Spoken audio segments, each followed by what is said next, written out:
Dear students, myself Sunil Kumar Meena, Assistant Professor of Physics, Haridev Joshi राजकीय कन्या महाविद्यालय बांसवाड़ा राजस्थान। आज हम लोग एक बहुत ही 12th लेवल का एक सिंपल टॉपिक है जिसे फोटो इलेक्ट्रिक इफेक्ट कहते हैं, जो कि हमारे कॉलेज स्तर पर क्वांटम मैकेनिक्स का एक पार्ट बनता है। फोटो इलेक्ट्रिक इफेक्ट जो है ये बहुत ही लंबे समय तक रही एक पजल है, एक पहेली रही है, जिसको कई लोगों ने सुलझाने का ट्राई किया, जिसमें हर्ट्ज का नाम आपने सुना होगा, उनका भी ये बहुत योगदान रहा। असल में ये एक्सपेरिमेंट हर्ट्ज का था, लेकिन वो एक अलग थ्योरी से उसको एक्सप्लेन करने का सोच रहे थे, लेकिन वो इसके एक्सपेरिमेंटल रिजल्ट्स को अपनी थ्योरेटिकल वे में वो वेरीफाई नहीं कर पाए। उन्होंने इस एक्सपेरिमेंट को थ्योरेटिकली सैद्धांतिक तौर पर सॉल्व करने के लिए तरंग सिद्धांत का इस्तेमाल किया था, लेकिन तरंग सिद्धांत के इस्तेमाल से ये जितने भी जो रिजल्ट्स हैं वो उन्हें नहीं मिले जैसे कि उन्हें थ्योरी में मिलने चाहिए थे। इसके बाद 1905 में अल्बर्ट आइंस्टाइन ने मैक्स प्लांक के क्वांटम सिद्धांत का यूज करके फोटो इलेक्ट्रिक इफेक्ट को फिर से रीइंट्रोड्यूस किया। मैक्स प्लांक का क्वांटा सिद्धांत आप लोग जानते हैं। उसके अनुसार प्रत्येक चीज जो है वो एक क्वांटाइज्ड होती है, यानी कि उनके अनुसार ये लाइट भी क्वांटाइज्ड है, ये सतत नहीं है। लाइट के क्वांटा को हम फोटोन कहते हैं। यहां पर एक शब्द इस्तेमाल किया गया फोटो, ये उसी के लिए इस्तेमाल किया गया है। और इलेक्ट्रिक जो है वो फॉर इलेक्ट्रॉन के लिए यूज किया गया है। और उसका जो सेटअप है ये आपके सामने आपको डायग्राम में दिख रहा है। इसे बनाने में बहुत समय लगता है, इसलिए डायरेक्ट मैंने बना के रखा आप लोगों के लिए। ये एक यूजुअल सेटअप है, आप लोगों ने सबने इस सेटअप को देखा भी होगा, रियलिटी में शायद नहीं देखा होगा, अपने बुक्स में किसी एक फिगर में इसे देखा होगा। इसमें आप देख रहे हो कि ये जो व्हाइट रंग से जो मैंने बाउंड्री कर रखी है ये एक ग्लास ट्यूब है, मैंने मेंशन भी किया है, ग्लास ट्यूब है ये कि, और यहाँ पर एक विंडो छोड़ दी गई है जहां से कोई भी लाइट आ सकती है। इवन जैसे मान लिया मैं ये कोई लाइट किसी सोर्स से आ रही है, वो सोर्स कुछ भी हो सकता है, वो कोई सन भी हो सकता है या आर्टिफिशियली हमारे जनरेट के द्वारा किया गया कोई भी सोर्स हो सकता है जिससे लाइट जनरेट होती है। ये दो प्लेट्स हैं यहाँ पर। एक प्लेट सी है जिसे फोटो सेंसिटिव प्लेट कहा गया है, यानी कि ये वो प्लेट है जिसके ऊपर लाइट गिरेगी, इसलिए इसे फोटो सेंसिटिव प्लेट कहा गया है। ये प्लेट सोडियम की भी हो सकती है, कैल्शियम की भी हो सकती है, पोटेशियम की भी हो सकती है, किसी भी एक स्पेसिफिक मेटल की हम लोग इसे लेते हैं। दूसरी जो ए है ये भी एक मेटेलिक प्लेट है, ये हम यूजुअली कॉपर या और किसी भी मेटल की हम यूज लेते हैं। ये जो प्लेट है, दोनों प्लेट के जो टर्मिनल्स हैं उनको एक कम्यूटेटर से जोड़ा गया है। कम्यूटेटर को हम दिक् परिपथ कहते हैं। कम्यूटेटर को यहाँ पे लगाने का जो मेन मकसद था वो ये था कि कम्यूटेटर का एक विशेष फंक्शन होता है कि वो बैटरी की पोलैरिटी को चेंज कर देता है, यानी कि बैटरी से जो पोलैरिटी आ रही है उसे चेंज करने के लिए हम कम्यूटेटर का इस्तेमाल करते हैं। यहाँ पर एक माइक्रो एमीटर लगा हुआ है जो कि धारा को मेजर करने का काम आता है। हमने एक वोल्टमीटर लगा रखा है जो वोल्टेज के लिए है। यहाँ पर एक RH लगाया गया, रेजिस्टर लगाया हमने एक, और यहाँ पर एक बैटरी लगाई गई है जो किसी एक वोल्टेज की। ये पूरा इसका एक्सपेरिमेंटल सेटअप है। इस सेटअप के द्वारा हम जो फाइनल आउटकम जो निकालेंगे वो आउटकम ये है कि हम इस प्लेट के ऊपर जब लाइट गिरेगी, इस लाइट के गिरने से यहाँ से इलेक्ट्रॉन निकलेंगे और वो इलेक्ट्रॉन यहाँ से निकल करके ए तक पहुंचेंगे और वो इलेक्ट्रॉन इसमें फ्लो करेंगे तो हमें धारा मिलेगी जिसे हम फोटो करंट कहेंगे, जो कि इस माइक्रो एमीटर से मेजर की जाएगी। यानी कि हमारा जो मेन पर्पज है वो ये पर्पज है कि इससे प्लेट से जो फोटो करंट जो हमें मिलेगी, इस प्लेट से जो फोटो इलेक्ट्रॉन निकलेंगे, इससे जो हमें करंट मिलेगी, वो करंट किस किस पे निर्भर करती है। यहां पर मैंने 3 उसके रीजन लिखे हैं कि फोटो करंट जो है वो कुछ पैरामीटर्स पे डिपेंड करती है। जैसे नंबर 1 है frequency of incident radiation. Frequency मैंने शब्द यूज किया है, फ्रीक्वेंसी का मतलब होता है number of particles coming in 1 second. 1 second में कितने पार्टिकल आ रहे हैं, और इंसिडेंट मतलब गिर रहे हैं। दूसरा है पोटेंशियल बिटवीन सी एंड ए। यहाँ पे सी और ए को मैंने यहां से कॉपी किया है। सी यहाँ पे फोटोसेंसिटिव प्लेट है और ए यहाँ पर मेटेलिक प्लेट है, यानी कि पोटेंशियल डिफरेंस क्रिएट होगा सी और ए में, क्योंकि इलेक्ट्रॉन अगर दोनों में पोटेंशियल सेम हो जाएगा तो इलेक्ट्रॉन का फ्लो किधर भी नहीं होगा। और वैसे भी हम जानते हैं कि जो करंट है वो तभी फ्लो होती है जब दोनों में पोटेंशियल डिफरेंस क्रिएट होता है। नंबर 3 पर है नेचर ऑफ मेटेलिक प्लेट सी, यानी कि इस प्लेट की नेचर पर निर्भर करता है। कुछ प्लेट्स ऐसी हैं जो मोर फोटोसेंसिटिव होती हैं, कुछ प्लेट्स मोर फोटोसेंसिटिव नहीं होती है।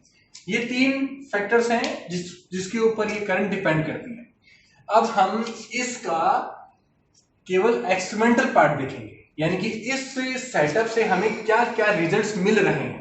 हम यहाँ सैद्धांतिक तौर पे बात नहीं करेंगे, हम केवल इससे जो जो परिणाम मिल रहे हैं हमें, उन परिणामों को हम पहले एक बार देखेंगे और फिर हम अपनी थ्योरी पेश करेंगे और उस थ्योरी के अनुसार ये एक्सपेरिमेंटल रिजल्ट्स वेरीफाई हो रहे हैं या नहीं हो रहे हैं। एक्सपेरिमेंट रिजल्ट्स पे नंबर 1 पर है इंटेंसिटी वीएस फोटो करंट। यहां मैंने पहला शब्द काम में लिया है intensity.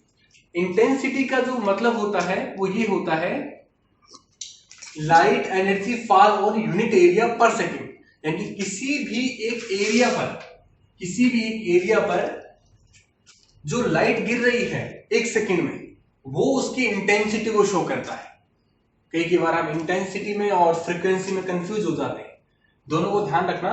Frequency number of particles होते हैं, जो बल्कि इंटेंसिटी लाइट एनर्जी होती है। इस पूरे रिजल्ट में हम देखेंगे कि जिस प्रकार इंटेंसिटी और फोटो करंट में क्या फर्क पड़ेगा। इंटेंसिटी बढ़ने पर फोटो करंट में लीनियरली इजाफा होगा।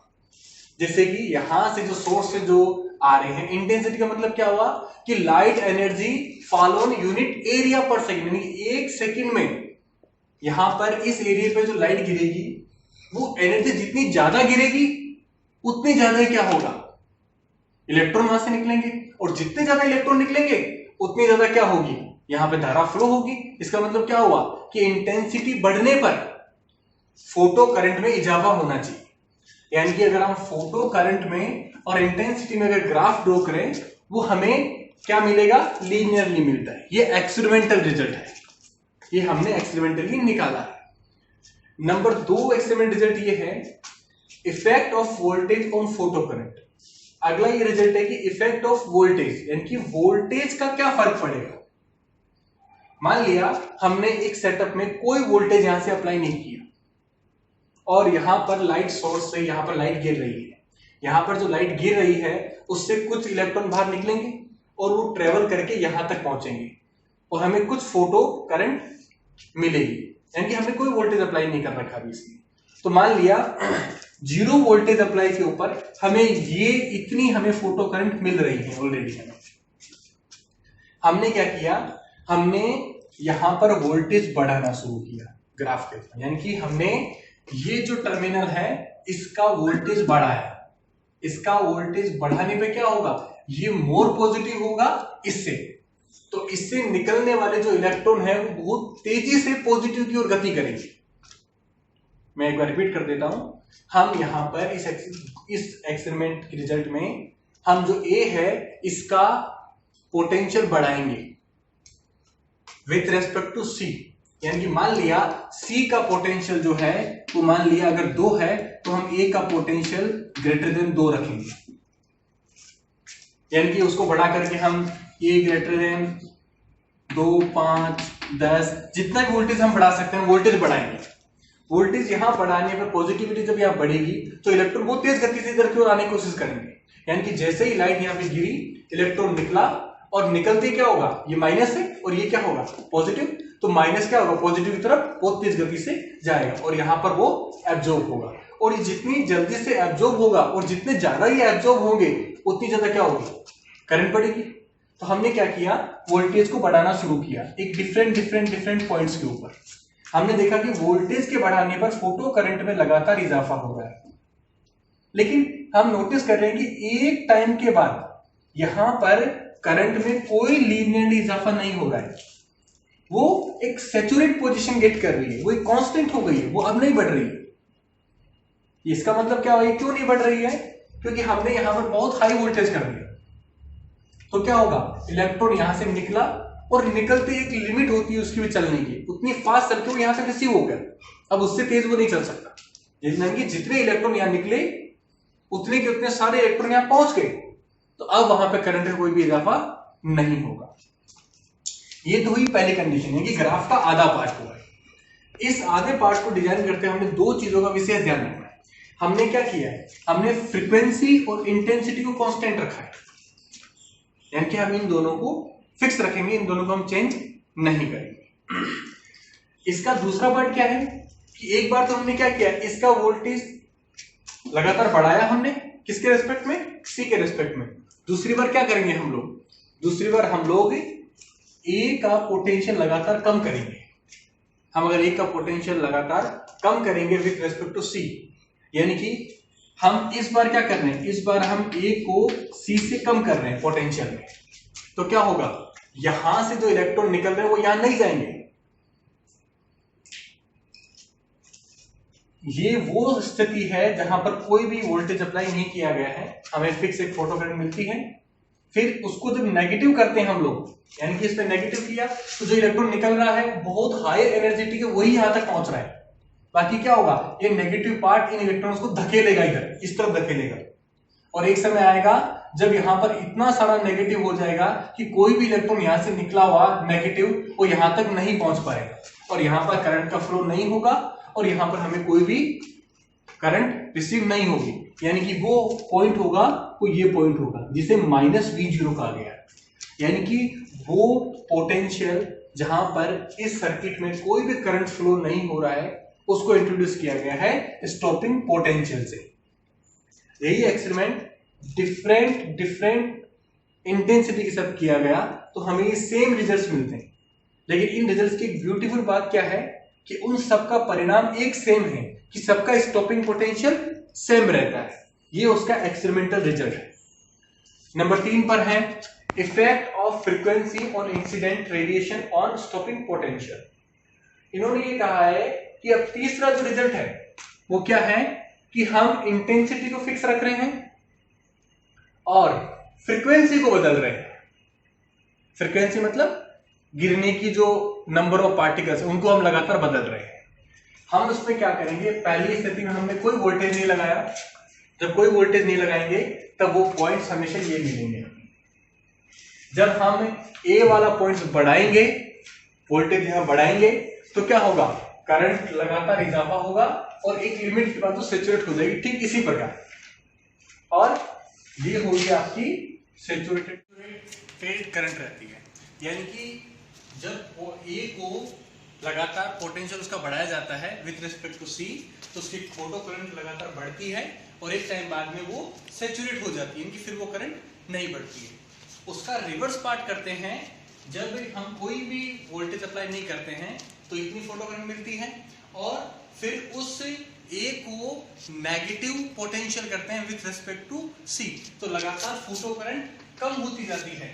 और एक टाइम ऐसा आता है जब ए पर इतना ज्यादा नेगेटिव पोटेंशियल हो जाता है कि सी से निकलने वाला, सी मतलब फोटो सेंसिटिव प्लेट से निकलने वाला एक भी इलेक्ट्रॉन ए तक नहीं पहुंच पाता है, क्योंकि ए पर बहुत हैवी नेगेटिव पोटेंशियल हो जाता है। उस कंडीशन में कोई भी फोटो करंट प्रभावित नहीं होती है।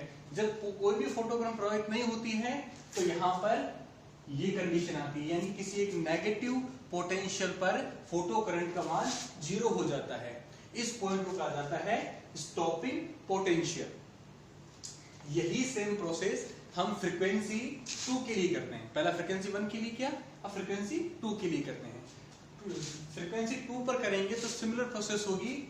जब कोई भी वोल्टेज अप्लाई नहीं करेंगे तो हम इस पॉइंट पर रहेंगे, और जब वोल्टेज अप्लाई करेंगे हम ए को पॉजिटिव रखेंगे विथ रिस्पेक्ट टू सी, तो करंट लगातार बढ़ेगी और फिर वो सैचुरेट हो जाएगी। और जब उसको रिवर्स करेंगे, जब ए को नेगेटिव पोटेंशियल करेंगे विथ रिस्पेक्ट टू सी तो करंट लगातार घटने लगेगी और एक पॉइंट आएगा ये स्टॉपिंग पोटेंशियल, जहां पर कोई भी इलेक्ट्रॉन सी से निकला हुआ ए तक नहीं पहुंच पाएगा। हम देखेंगे कि यहां पर जो स्टॉपिंग पोटेंशियल है वो अलग अलग फ्रीक्वेंसी के लिए अलग अलग आया है। सिमिलरली तीसरी फ्रीक्वेंसी के लिए वो अलग पॉइंट आएगा। तो इस ग्राफ का क्या रिजल्ट निकला, इस एक्सपेरिमेंटल ग्राफ का रिजल्ट ये निकला, stopping potential is more negative for higher frequency of radiation. जितनी भी हायर फ्रीक्वेंसी होगी उनके लिए वो नेगेटिव पोटेंशियल उतना कम होता जाएगा। अगला है स्टॉपिंग पोटेंशियल और frequency of incident radiation. Incident of radiation, frequency of radiation गिरने से स्टॉपिंग पोटेंशियल में क्या फर्क पड़ता है, ये ग्राफ के थ्रू दिखाया गया है। इस ग्राफ का जो परिणाम है वो क्या देखा गया है कि किसी एक फ्रीक्वेंसी के बाद ही फोटो करंट जो है वो शुरू होती है। इसका मतलब क्या हुआ कि वो विशेष फ्रीक्वेंसी जो है जहां से फोटो करंट स्टार्ट हो रही है उसे स्टॉपिंग, उस फ्रीक्वेंसी को थ्रेशोल्ड फ्रीक्वेंसी कहा जाता है। इस ग्राफ का जो परिणाम निकलता है वो क्या निकलता है कि V0 यानी कि stopping potential varies linearly with frequency, यानी कि फ्रीक्वेंसी के साथ स्टॉपिंग पोटेंशियल लीनियरली वो ग्रेजुअली इंक्रीज होता है। ठीक है, फॉर सर्टेन V0, यहाँ V0 है वो थ्रेशोल्ड फ्रीक्वेंसी है। किसी फिक्स V0 के बाद V0 इज 0, यानी कि स्टॉपिंग पोटेंशियल जो है वो किसी थ्रेशोल्ड फ्रीक्वेंसी पर क्या होता है, 0 होता है। ये इस ग्राफ का परिणाम है। ये तो हुए एक्सपेरिमेंटल रिजल्ट्स हमारे। अब हम बात करते हैं थ्योरी की कि इसके इन एक्सपेरिमेंट रिजल्ट्स को वेरीफाई करने के लिए क्या थ्योरी का इस्तेमाल किया गया। हम आते हैं अब फोटो इलेक्ट्रिक इफेक्ट के सैद्धांतिक पार्ट के ऊपर। अल्बर्ट आइंस्टाइन ने 1905 में प्लांक का क्वांटा प्रिंसिपल काम में लिया, क्वांटम सिद्धांत काम में लिया। उसके अनुसार जो एनर्जी है वो फ्रीक्वेंसी के समानुपाती होती है और एच उसका समानुपाती नियतांक कहलाता है, कांस्टेंट कहलाता है, जिसे प्लांक कांस्टेंट भी कहते हैं। अल्बर्ट आइंस्टाइन ने एक नई चीज को इंट्रोड्यूस किया, वो किया वर्क फंक्शन को और एक किया थ्रेशोल्ड फ्रीक्वेंसी को। अच्छा, ये कैसे इंट्रोड्यूस किए गए देखते हैं। अल्बर्ट आइंस्टाइन ने कहा कि कोई भी जो एनर्जी है वो किसी फोटो सेंसिटिव प्लेट पर सी पर जब गिरती है तो जो टोटल एनर्जी जो गिरेगी इस सी प्लेट के ऊपर, ये टोटल एनर्जी जो सी प्लेट पे गिरेगी और उस फोटो सेंसिटिव प्लेट पर वो ऑब्जर्व होगी और ऑब्जर्व होने के बाद वो वहां पर जो प्रेजेंट इलेक्ट्रॉन है उनको एक्साइट करेगी, उसमें थोड़ी बहुत एनर्जी खर्च हो जाएगी और बची हुई जो एनर्जी है उसे लेकर के excited electron photo sensitive plate से बाहर निकल करके वो ए की ओर जाएगा। यानी कि जो एनर्जी ई है उसमें जो पहला फंक्शन यूज किया गया वर्क फंक्शन, वो क्या यूज किया गया है कि एनर्जी को फोटो सेंसिटिव प्लेट जो है पहले उसे ऑब्जर्व करेगी और ऑब्जर्व करने के बाद कुछ एनर्जी इलेक्ट्रॉन को एक्साइटेड करने में और इस प्लेट से बाहर निकलने में खर्च हो जाएगी। उस खर्च हुई एनर्जी को कार्य फलन कहा गया है और बची हुई एनर्जी को इलेक्ट्रॉन लेकर के सी से ए की ओर गति करेगा, वो होगी के मैक्स, यानी कि इलेक्ट्रॉन की गतिज ऊर्जा। यहां पर 50 कार्य फलन को यहां पे लिखा गया H बराबर म्यू 0, यानी कि ये प्रोसेस कब होगा, एब्जॉर्प्शन और इलेक्ट्रॉन का जो इमिशन होगा वो होगा जब उसकी फ्रीक्वेंसी, जब आने वाले प्रकाश की जो फ्रीक्वेंसी है वो थ्रेशोल्ड फ्रीक्वेंसी से ज्यादा होनी चाहिए। अगर थ्रेशोल्ड फ्रीक्वेंसी से कम है तो कोई भी इमिशन नहीं होगा। इमिशन केवल तभी होगा इलेक्ट्रॉन का जब वो थ्रेशोल्ड फ्रीक्वेंसी से ज्यादा होना चाहिए।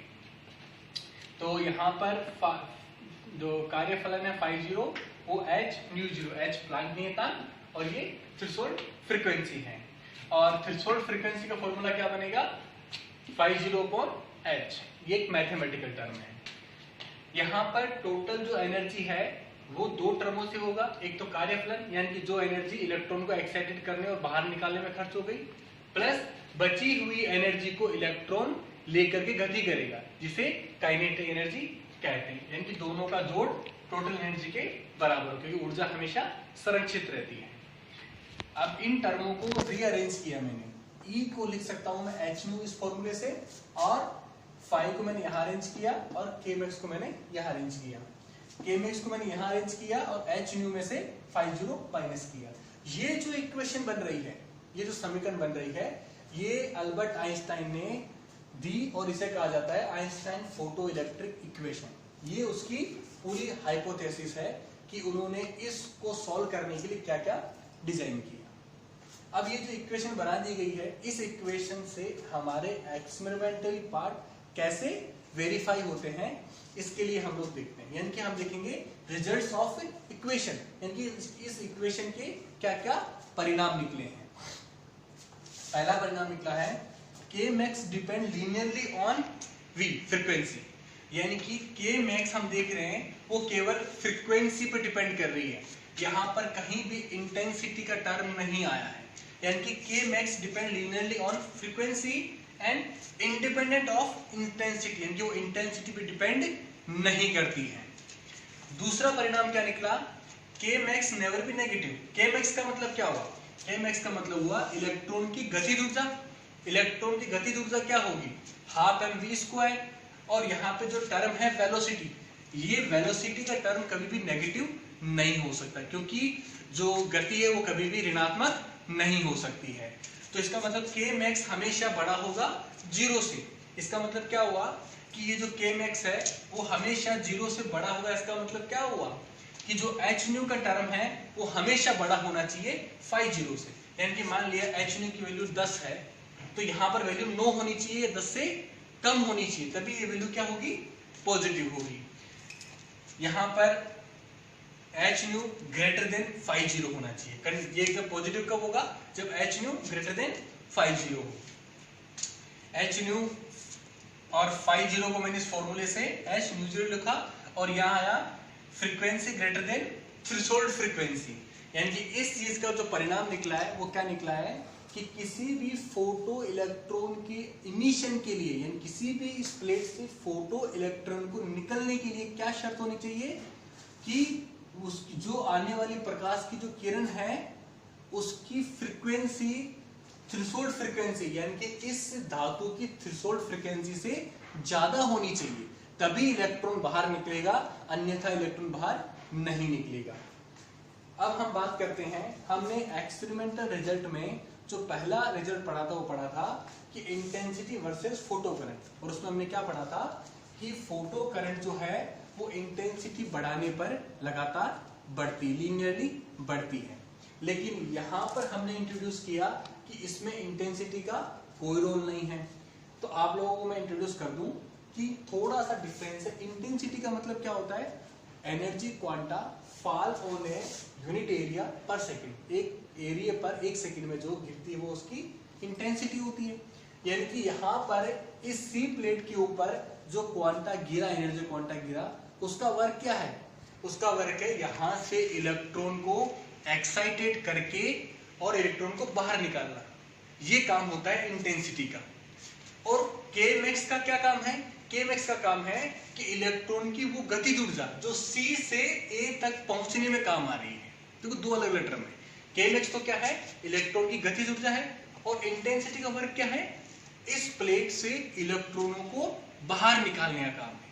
तो इंटेंसिटी का क्या मतलब हुआ कि जितनी ज्यादा इंटेंसिटी होगी मतलब उतनी ज्यादा क्वांटा एनर्जी इस सी प्लेट पे गिरेगी, और जितनी क्वांटा एनर्जी इस सी प्लेट पे गिरेगी उतने ज्यादा इलेक्ट्रॉन यहां से बाहर निकलेंगे।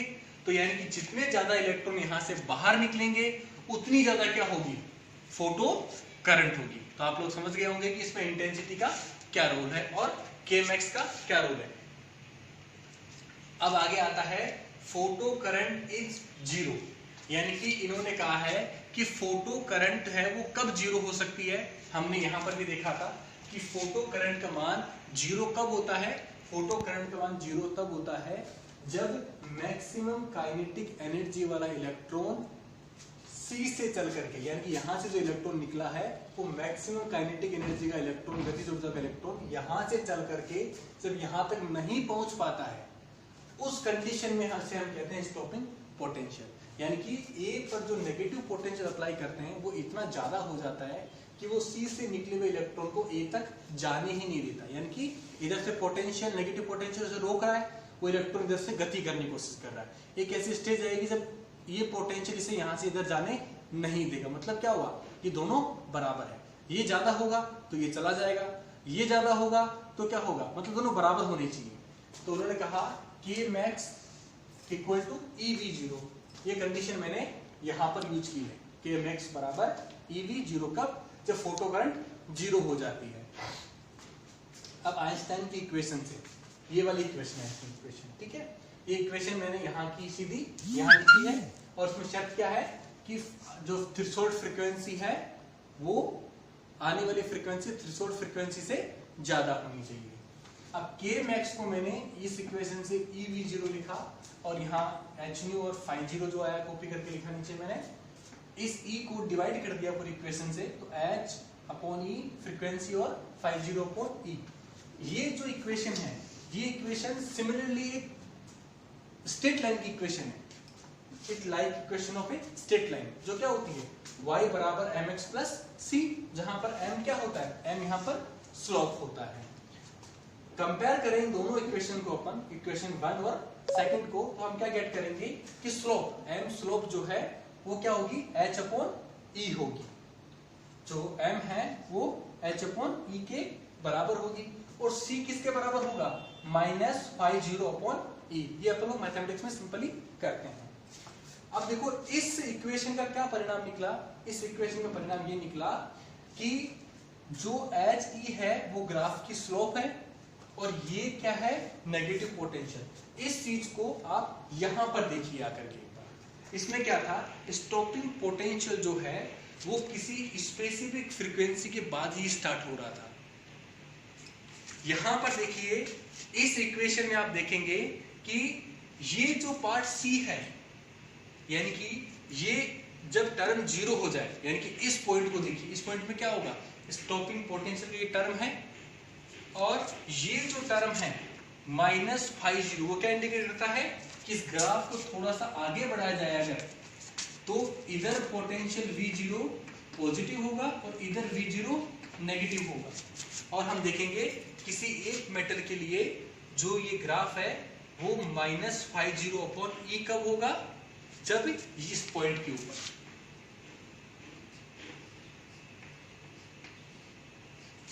यानी कि इस इक्वेशन से हमेशा होता है h अपॉन E, जो कि है वो एक स्ट्रेट लाइन, इस स्ट्रेट लाइन की क्या है, स्लोप है। यानी कि इस लाइन की जो स्लोप है जो है वो क्या है, h अपॉन E है। और जो आखिरी पॉइंट है इसका, जहां पर जो ये फ्रीक्वेंसी ऑफ इंसिडेंट 0 हो जाती है, वहां पर स्टॉपिंग पोटेंशियल वैल्यू क्या होगी, माइनस phi 0 अपॉन E होगी, माइनस phi 0 अपॉन E होगी।